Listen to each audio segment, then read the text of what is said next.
రక్షణ యూదుల్లో నుండి కలుగుచున్నది. దేవుని కుమారుడైన యేసుక్రీస్తు యూదా గోత్రంలోను దావీదు వంశంలోనూ పుట్టారు. యూదయలోని బెత్లెహేమనబడిన దావీదు ఊరిలో ఆయన పుట్టారు.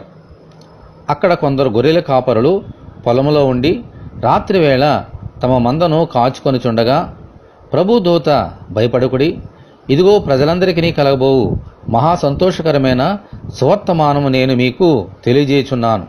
దావీదు పట్టణమందు నేడు రక్షకుడు మీ కొరకు పుట్టి ఉన్నాడు.